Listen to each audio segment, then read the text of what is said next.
Bomba data, bomba data, bomba data, bomba data, bomba data, bomba data, bomba data, bomba data, bomba data, bomba data. Hey, well, happy trails, Welcome everybody. to Welcome. Happy Trails. Welcome. Welcome. All right. Hey, You look like I'm Matt Bynum, hey, dentist Blaine here in McLaughlin. Greenville, South Carolina, and my cohort here Blaine McLaughlin. I am from Robbins, Iowa.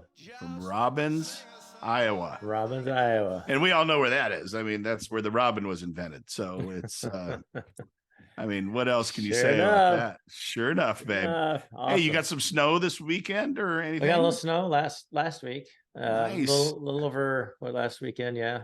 But it melted quite. It was almost 60 yesterday, so it's pretty warm Nice. here. Yesterday and today, it's supposed to be nice. Then cool off a little bit. I don't see any snow in the forecast though. I'm a little concerned. We need some snow for Christmas time. We didn't have any snow in Cancun. None. It was, which was quite pleasant actually, because we're there for the sunshine. Which is nice. Yeah, not for the You don't go there for the snow and the skiing. I don't think so. I mean, maybe at one point, back in the early BC days, but I don't know. Plate tectonics. Maybe before the when there was Pangea. Yeah, that and Transformers and whatever toys you're talking about. Pangea was the ultimate continent, dude. Before everything moved apart. I think it's called Pangea. I thought you were cussing at me. I didn't know what you were saying. No, I was going to say you take your Pangea and stuff it, pal. Geography, history. I'm really good at that. I love that. It's so good. Right on. So take note for those watching. I got a new background. Check it. Yeah. Oh, nice. Complex. Yeah, I know. I'm styling. It's exciting. Hey, and I have a new background. You haven't seen this background in quite some time. For a long time. I know. Because I'm home. How about that? Wow. I'm home for quite some time, people. Not going anywhere till after the new year. Maybe we can get something done. Yeah, maybe. All right. Let's roll. Hey, so right on. Last week we went through the first page of the analyzer. Sure did. And we were plugging and playing with a new apartment, actually a rehab of an apartment complex we called, what did we call it? Happy Trails. Happy Trails 1, or something like that. Happy Trails demo. Yeah. So, this has got to be an amazing apartment complex. I mean, just because the name of it. But so we're going to move. Let's just skim over page 1 again, just show it. Yep. And then let's jump into page 2. Let's roll. Let's do it. Okay. Hey, you have to screen share, bro. Oh, I got to do that? Yeah, sure do. Well, look at me. Let me see where that is. Is it right here where it's a screen share? Probably. There it is. Hold on. Hold your horses. Bam. You get it? All right. Share screen. I'm going to share. Hang on. Who's got your screen? I've got Blaine's screen. All right. Let me see what we got. That sounded like Scream, like when you're doing the movie. She was all alone in her house. And Grant Cardone showed up and he said, "Who's got your money?" Now I noticed last time, I can't actually see the screen, Matt. Is it sharing? Yeah, I see it. You can't see it on your end? Well, I see my screen, but I can't see what I'm sharing. And I noticed when I was editing last week, the left side was cut off just a little bit. It is the same. I'm seeing just a little cut off of that. And I don't. Right there. Hold it.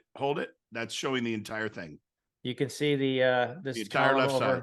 Yep. Okay, because we couldn't do that for whatever reason. It didn't last week. It didn't. It showed a little bit like something like this. So I'm sure I didn't screw that up. I'm sure it's a Zoom problem. Yes. They're the ones that messed it up. Blaine is the IT guy. So if it's screwed up, it has to be a Zoom problem. Yeah. but right. I Exactly. think we've got Okay. it now. So we're just gonna kind of skim over this real quick, and then we'll go into page 2. But we put we put our property name and address in here. Asking price, sale price we have is the same, and that's what you get from your broker. The whisper price is is the cool word to use. So you can put that in there. And again, blue areas are ones that we put numbers in for. Red is calculated for us, or pink, or whatever color you see.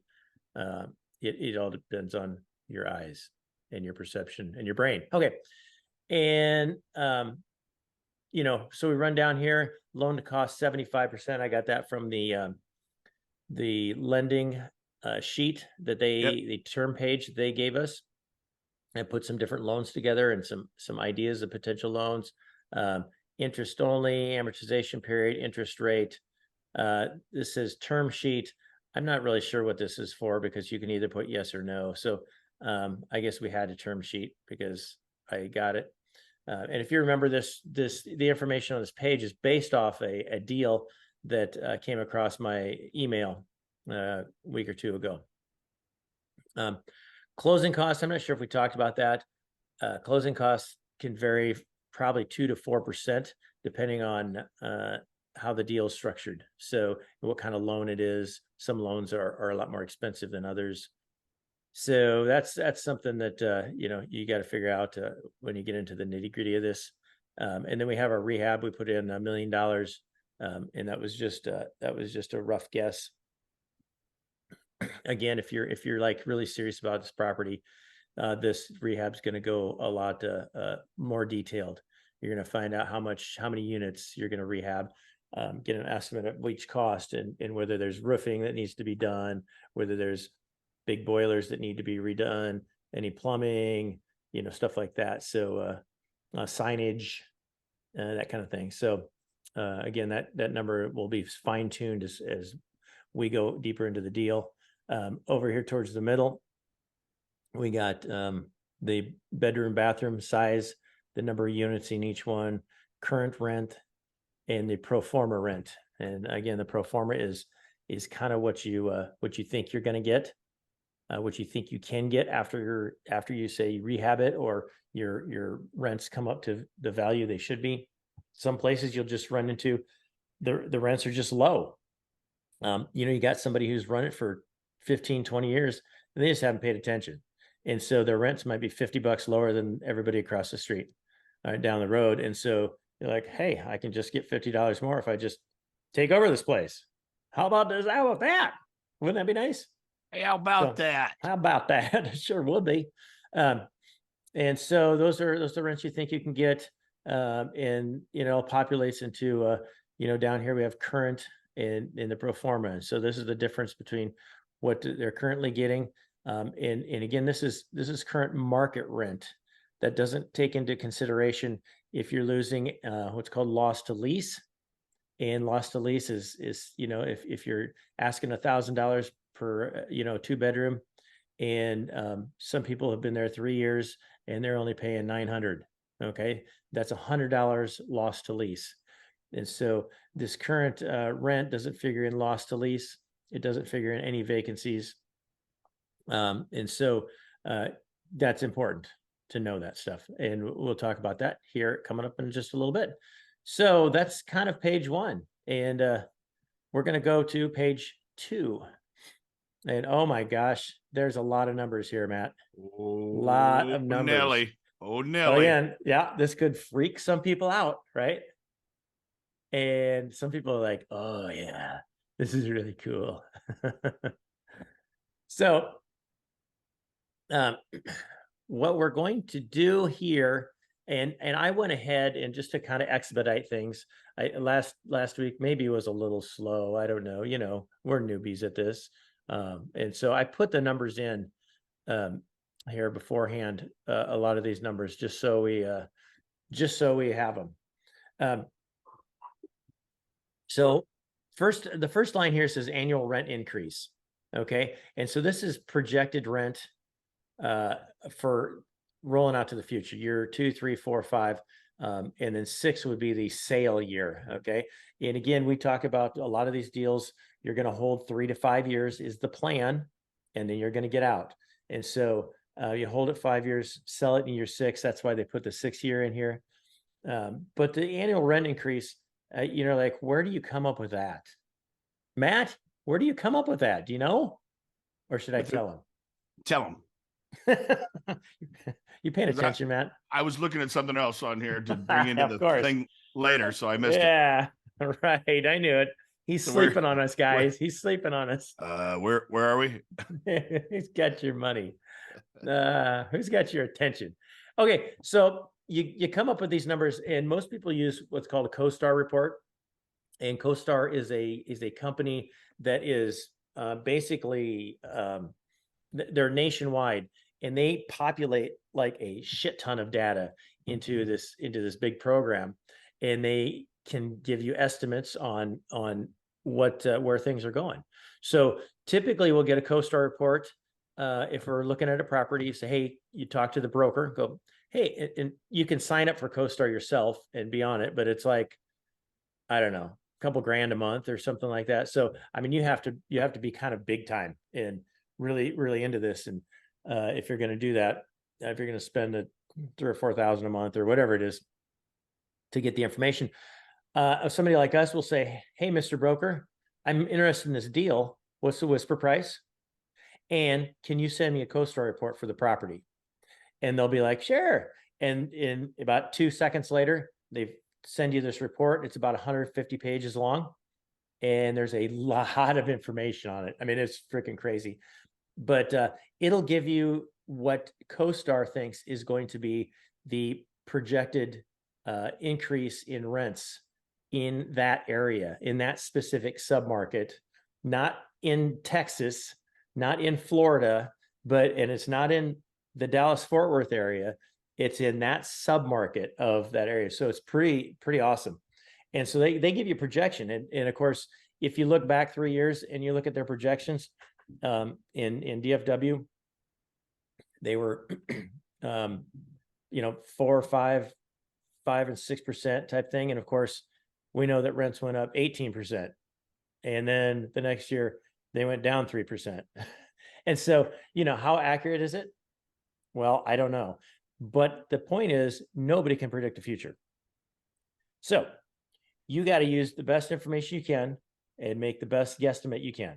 And CoStar is well respected and well known to have a lot of information, and they can really help you out. So these rent increases come from a CoStar report, and they'll just tell you this is what they think it's going to be. So you can plug that in. Sometimes people, if it's 4.5, people put in 4.2. Just, we talked about being conservative.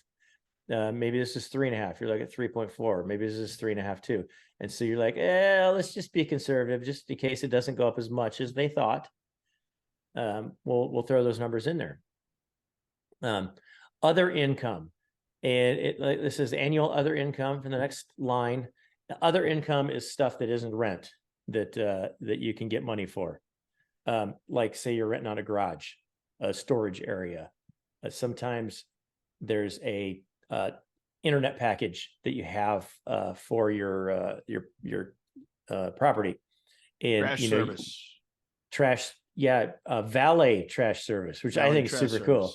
You know how if you're in this big apartment complex and you got to take your garbage out, and it's and you're 2 buildings down is the dumpster, and in Iowa it snows and it's the middle of winter. You're like, oh God, I don't want to. People are kind of lazy sometimes. I don't want to go down there. It's like a block away and then take my garbage. Well, valet trash service paid $15 a month, and you set your garbage out every Tuesday outside your door or down on the whatever, and it gets picked up and they take it. They take the trash for you.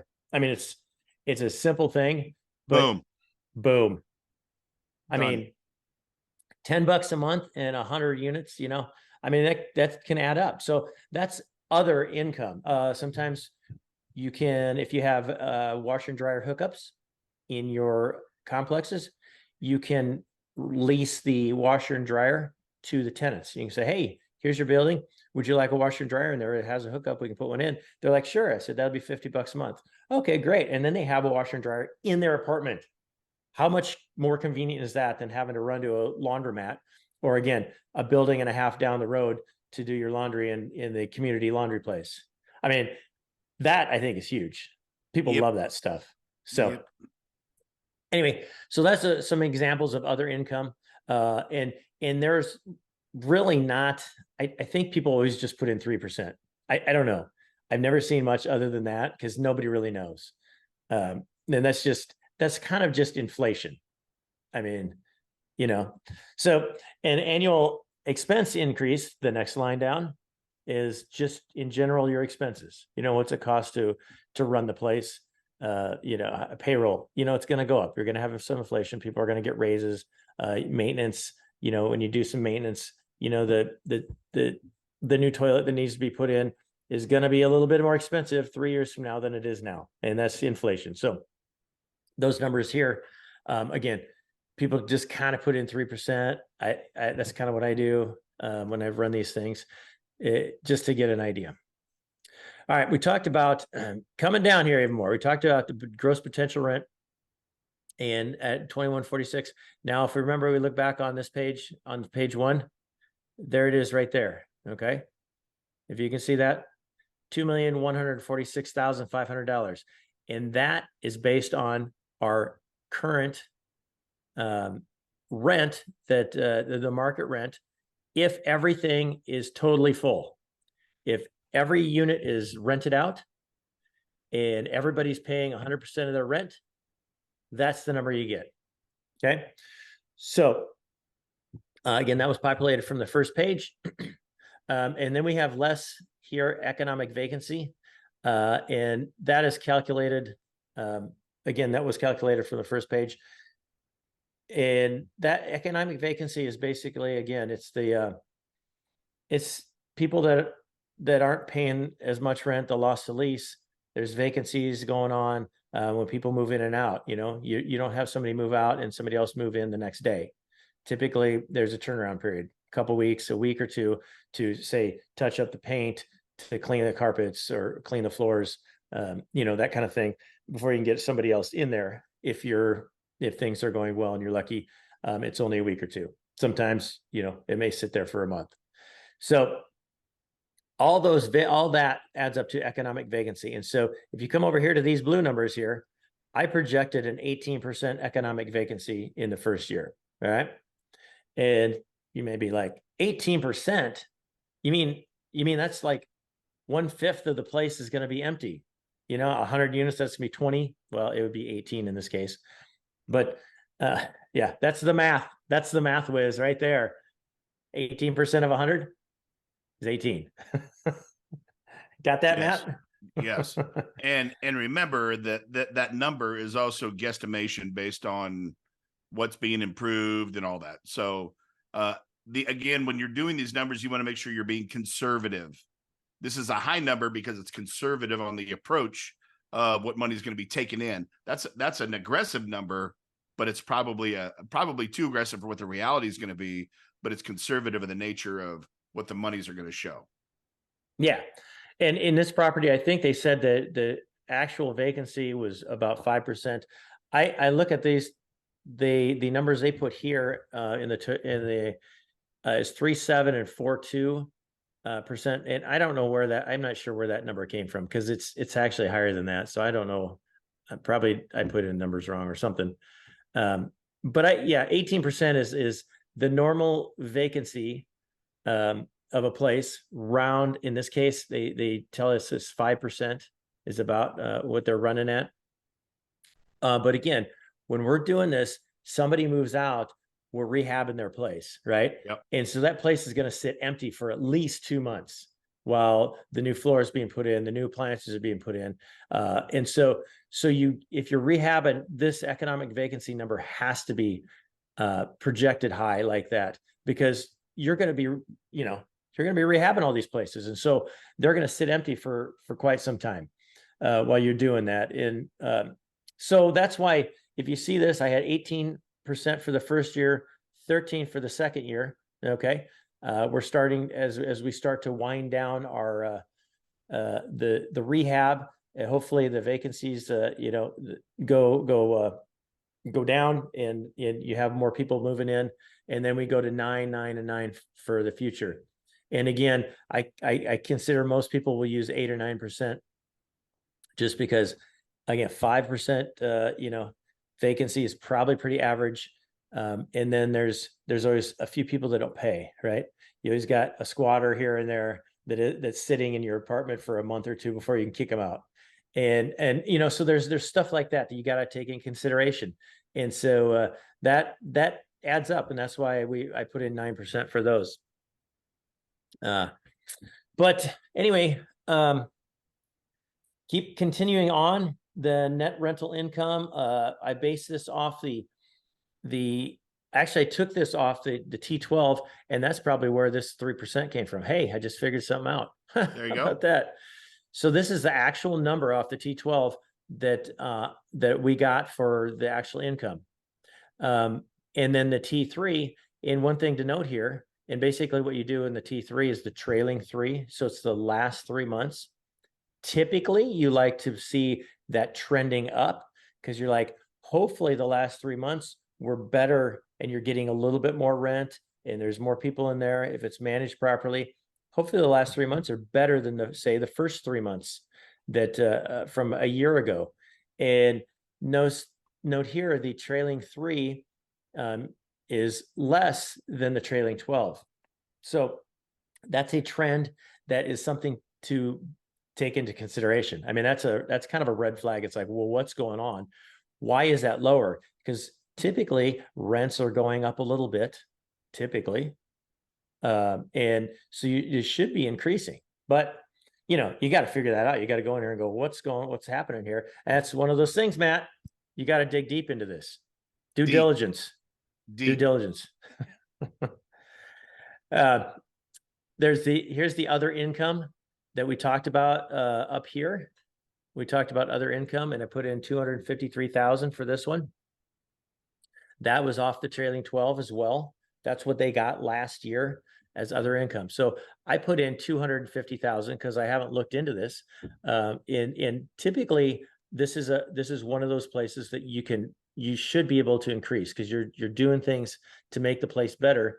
As you make the place better and nicer, things are going to cost more. We talked about the trash. We talked about maybe covered parking spots, reserve parking, the laundry units that you can charge for. And so maybe they're getting this, and if they're not charging any of that stuff, then maybe this might go up to 350,000, and that's a nice boost. But I don't know. So I just put in 250 because it was close, 250,000 because it was close to what they got in the T12, and you should at least be able to get that, right? Yep. No doubt. You should be able to get plenty more than that. Probably. But again, this property piques our interest a little bit. Let's dig deeper. Let's see what we can do. And so you plug all those numbers in. We have some other blue areas down here that I have 0 in, and those are annual CapEx expenses, non-operating income, non-operating expenses. So these operating, non-operating income and expenses at this point, I mean, they're pretty minimal. So we're gonna put them all at 0, just to kind of leave them out of this. Down here, this is an important number: reversion cap rate.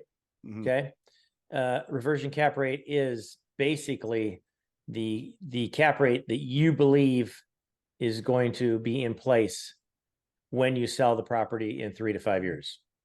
Again, it's a big guess. All right. We have 6% in here. I think we're going to you buy this property at around 6%. I would, most people, and again, CoStar will project this for you. They have a graph on there going, I think the cap rate's going to be here for this area in 3, 4, 5 years down the road. Typically, we're going to get some compression of cap rates going forward, I would bet. And that's what almost everybody is saying. That means the cap rate's going to go down. That number will get smaller. That will increase the value. Okay. Right. As the cap rate goes down, the value of the property goes up. If you look at this, if we have a reversion cap rate and we sell it at a 6 cap in 5 years, the property is going to be worth 26,489,000. So let's just change this to 5.5%. Now we have 28,897,000. And what did we buy it for? 18. Not too So- shabby. So that shows you how this reversion cap rate can have such a huge effect. Huge effect on this. So I mean, we're looking at $2.5 million difference between a 6 cap and a 5.5 cap. And that's one of those things when you're looking at these deals and you're like, should I invest in this? Keep an eye on what they put, because if I want this deal to look awesome, I drop this down just a little bit. And then all the numbers change. It's like, oh, hey, look at that. That's looking pretty good. Yep. So again, that's a number that typically we're very conservative. Most people that I've seen will jump this up like a 0.25% from what they purchase. So if they buy it at a 6, they'll be like, if we sell it at 6.25, that's what we're going to get. And so it's just again, it's one of those things that can change things around. Again, 6.25 goes to 25.4. Again, there's $1 million that you don't have. And that's, again, it's a wild guess, but if you're conservative, typically the reversion cap rate is higher than the current rate that you buy this at. So there you go. That's page 2, and we're starting to get a lot of numbers in here, a lot of big numbers going through here. One other key here, or one other thing I wanted to really point out that I think is kind of important is this line that says DSCR, and that's the debt service coverage ratio. And banks are all over this number. They love this number, and it's very important to the amount of loan. So right now on projected year 1, we have a 1.18 DSCR. Okay, some loans require a minimum of 1.25. And what that means is this is below the 1.25. That means they're like, we're not going to loan you that much money. So we go back over here to page 1, and we got our loan to cost at 75%. Like, we're not giving you 75% because your DSCR is projected to 1.18. We need that 1.25. So you're like, okay, well, maybe I need to raise more money and get my loan has to be less, right? So let's do a 70%. All right. So now the loan amount drops. We go back over here. There, our DSCR changed to 1.27 instead of 1.18. So that's a number the banks are going to use to decide, hey, how much am I going to give these people? And as the income goes up, this number goes up, and then it gets very comfortable. You notice down here in projected year 4, we go from a 1.6 to a 1.5. You're like, hey, how did it drop down? Well, first 3 years are interest only, and then you start paying on your principal. Okay, once you start paying on your principal, your debt service goes up, so that increases. So that's one of the benefits of getting interest only. And real quick, if we look at this, our DSCR at 1.27, and if you remember back on page 1, we had 3 years of interest only. Let's say the loan doesn't allow you to do interest only. We'll put in 0. We come back here, and now our DSCR is 1.11. Okay, so that's one of the huge advantages of doing interest only, is that you can change this number around, and it can change how much the bank will loan you. And so anyway, just a little tidbit there, some good info. Like that. Different things like to look at. I mean, there's so much information on this page, it's freaking crazy. And one more thing before I think we'll cut her off here. Back into page 1. If we look here at our number, it says passive return 5-year right in the middle, 81.94%. So according to these projections, if you go 5 years, people who invest 100,000 in this will get $181,000 back. So that's your projected, and those numbers, and the average cash flow 3.82%. Those numbers are starting to be populated there. So that's kind of cool. But we're still not done. We're not done, Matt. Because that's not too shabby, though, that number. No, that number's not too shabby. But the one thing we haven't done is we haven't plugged in our expenses. Right. I just have a round number in the expenses right now. But again, you got to dive deep into that. And so we will talk about all the expenses and how to put and what to put in there next time on That's right. Happy Trails. On next episode of Happy Trails. All right. So again, tons of information. You know, send us questions. Let us know, you know, what you guys think. The in general, I think deal flow has just kind of come to a halt here. I think it's holiday season, and I believe that it just kind of things kind of slow down. People kind of take a chill pill, and so I haven't seen hardly anything since Thanksgiving. Nothing coming across my emails, and other than some barren land that they developmental land that some people are trying to sell in the middle of you know, Idaho. Not really. I just made that up. Is it oceanfront? It's oceanfront property in Idaho. Man, count me in. I mean, I'm in. That's valuable. That's we can develop that. I'm a little sus. I'm a little sus to that. Nah, that's just trust them. All right, just go. Don't worry about it. Just trust them.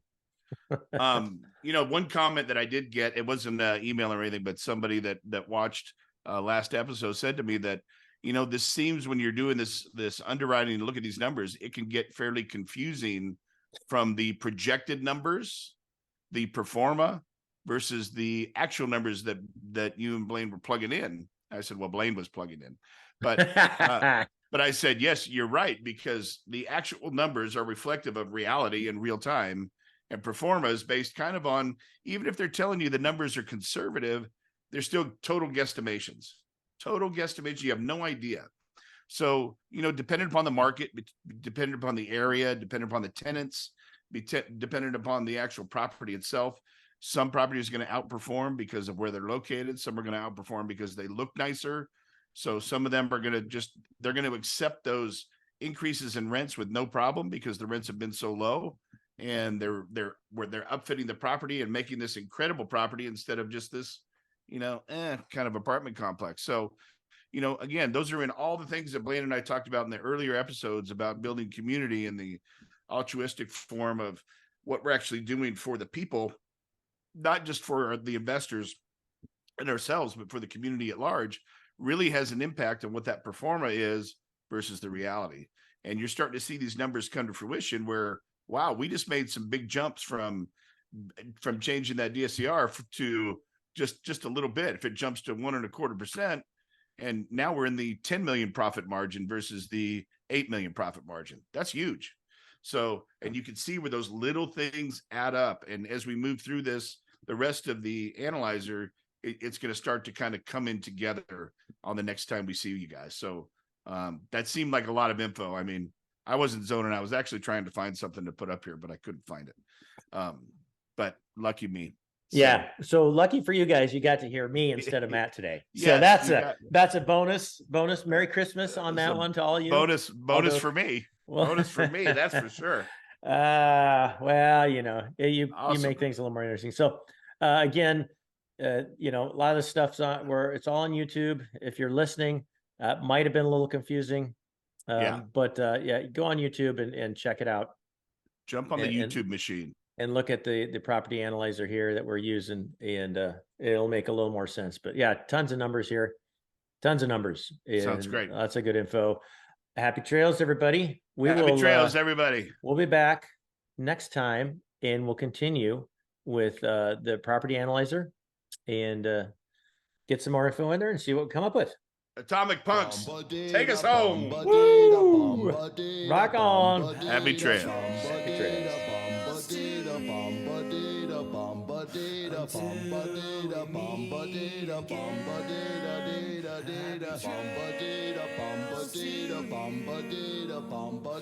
Bum